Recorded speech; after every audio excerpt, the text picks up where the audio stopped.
ഈ നാട് വിട്ട് മറ്റേതെങ്കിലും ഒരു നാട്, അല്ലെങ്കിൽ സിറ്റിയിൽ പോയി നല്ലൊരു ജീവിതം തുടങ്ങിക്കൂടെ നിനക്ക്? വലിയ പട്ടണത്തിലാവുമ്പോ നിന്നെക്കുറിച്ച് ആർക്കും ഒന്നും അറിയില്ല. സിറ്റിയിൽ ജോലി ഉണ്ടെങ്കിൽ നല്ല വരുമാനവും ലഭിക്കും. അമ്മയ്ക്കും പെങ്ങൾക്കും വേണ്ട കാര്യങ്ങൾ ചെയ്തു കൊടുക്കാൻ സാധിക്കുകയും ചെയ്യില്ല. ഞാൻ ഈ മണ്ണിൽ നിന്ന് മാറി ഇതുവരെ വേറെ എവിടെയും ജീവിച്ചിട്ടില്ല. ഈ ഭൂമിയിൽ നിന്നും ഈ പ്രകൃതിയിൽ നിന്നും മാറി എനിക്ക് മറ്റൊരു ജീവിതമുണ്ടോ? വളർന്നു വലുതായ ഒരു മരം അത് പിറന്ന് വളർന്ന മണ്ണിൽ നിന്ന് പറിച്ചു മാറ്റി നട്ട കരിഞ്ഞു പോവില്ലേ?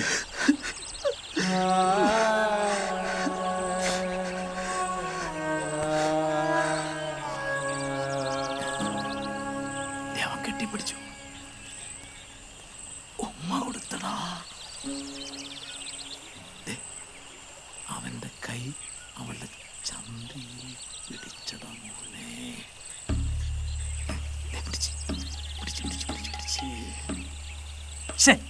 ഒരു നല്ല ഫോൺ ഉണ്ടായിരുന്നെങ്കിൽ അത് സൂം ചെയ്ത് റെക്കോർഡാക്കി നേരിട്ട് കാണിച്ചു തന്നെ.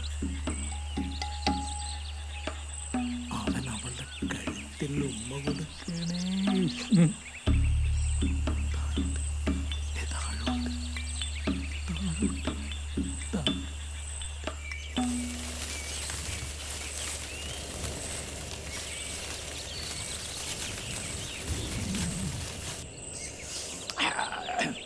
അവൾ അവനെയല്ല, ആരെ കെട്ടിപ്പിടിച്ചാലും ഉമ്മ വെച്ചാലും എനിക്കൊരു ചുക്കൂല്ല.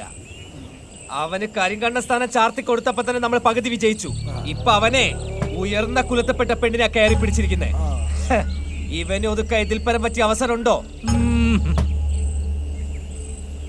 ഇങ്ങനെ ഇവനെ പോലെ സ്വന്തം അവസ്ഥ മനസ്സിലാക്കാതെ മറ്റുള്ളവരുടെ മഹത്വത്തിൽ അഴുക്ക് ചേർക്കുന്നവനൊക്കെ അടിച്ച് കൊല്ലണം. അയ്യോ അജയൻ ചേട്ടാ, അത് പിന്നെ പോലീസ് കേസും പ്രശ്നങ്ങളൊക്കെ ആവില്ലേ? രാജേഷേ, നീ ഇതങ്ങോട്ട് കുടുങ്ങി. മദ്യം ഭയത്തെ അലിയിച്ച് കളയുകയാണ്. അവന്റെ പെങ്ങളെ ഞാനൊന്ന് തൊട്ടപ്പോ അവന് നൊന്നെങ്കിൽ, എന്റെ പെങ്ങളെ അവൻ ലൈംഗിക സൂത്രം ഉപയോഗിച്ചപ്പോ ഒരു സഹോദരൻ എന്ന നിലയിൽ എനിക്ക് എന്തുമാത്രം നൊന്നിട്ടുണ്ടാവും.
ദാ,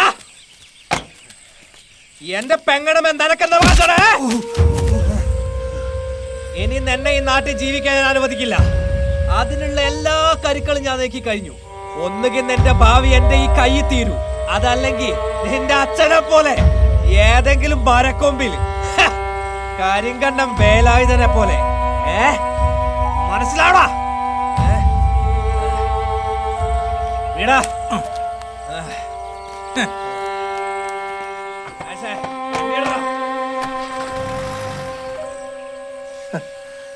എന്താണ് ജീവിതം, എന്താണ് ഭാവി? ഭാവിയുള്ളവനല്ലേ ഭാവിയെ കുറിച്ച് ചിന്തിക്കേണ്ടതുള്ളൂ.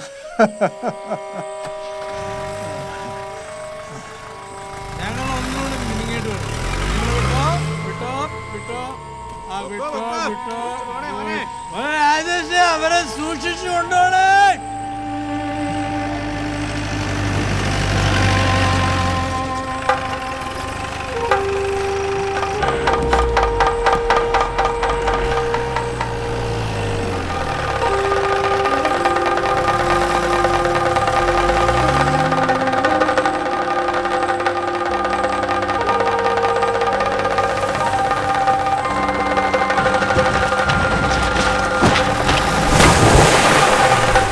അയ്യോ, അതേ കുഞ്ഞിന്റെ ജീപ്പ് പറഞ്ഞേ ഓടി പോയോ?